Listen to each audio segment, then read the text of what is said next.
I'm hanging out in the kitchen with Jason Wortzman. He's the corporate chef at Granny's Poultry, and today we're talking about how to get your turkey set up for Thanksgiving and make sure everyone at the table is happy with what you drop off. Jason, thanks for joining us today. Oh, great to be here. Tell me a little bit about the cooking method we're going to use on the turkeys today. Yeah, well, for this is a boneless roast, and it's designed for a slow cooker, so we're going to cook this in the slow cooker.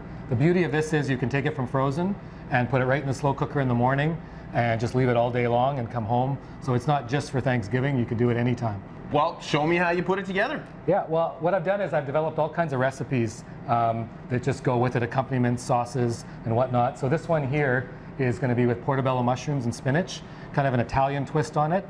And that cornbread stuffing, it's kind of like Italian polenta, so it really goes well with that. So I'm going to just start by sauteing. And all these recipes are designed to take about 5 minutes to prepare. It'd be really easy. Oh, wow. So we're just going to put a little bit of olive oil in here and make sure this guy's nice and hot. Then we'll just throw some onions in there. That's the sound of cooking. They're already talking to you. You bet. And then I've just diced up some portobello mushrooms here. So we're going to throw those in as well. So then you just want to basically give that a good saute. And then we're going to add a little bit of garlic as well. Always a good addition, yeah. Yeah. Especially for something with some Italian flair. A little bit of salt there too. And a little bit of black pepper.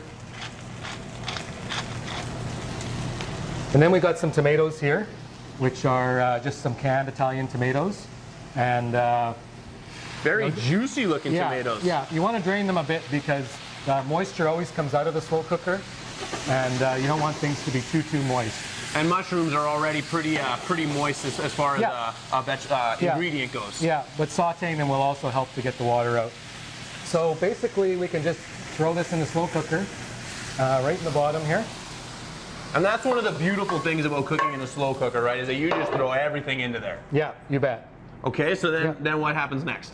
So next we just grab our slow cooker roast here, and it just comes in a bag here. So just take it out of the bag and put it in there. Just drop it in. Yeah, just drop it in, and then there's a little spice pack. It's a little rub with paprika and a few spices on it, and you just sprinkle that on top, and that'll give it some color as well. Wow. Yeah. Then you put the lid on and just set it on low for about 5.5 hours. And then most slow cookers nowadays, it'll just switch to warm, and then you can just leave it until you get home from work, or if you want to do it in the morning for the evening, you can do it anytime.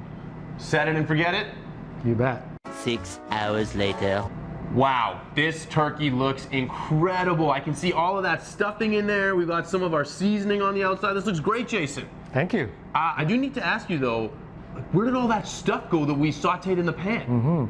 Well, that's the best part here, because after you take the roast out, when you get home or when it's done, and then you slice it, put it on a plate, and you turn your slow cooker on high, and then you throw some of your spinach in. So you take about 3 cups of spinach, and you throw it in here, and then you can leave it for a little while, but it really, the spinach just cooks really quickly. And then you got your sauce, and you can pour it all on. So you got all your flavors in there from your turkey, from your mushrooms, and your tomatoes.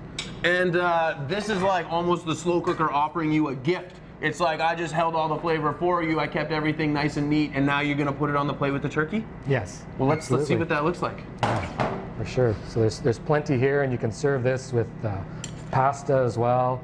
You can put a little Parmesan cheese on there, and yeah, quick and easy. Looks great, Jason. Thanks for showing us how to cook a slow cooker turkey. You're very welcome. And remember, Granny's Poultry's got that turkey set up already in the slow cooker fashion at the store. All you gotta do is grab it, slide it in there, follow the guys' recipes.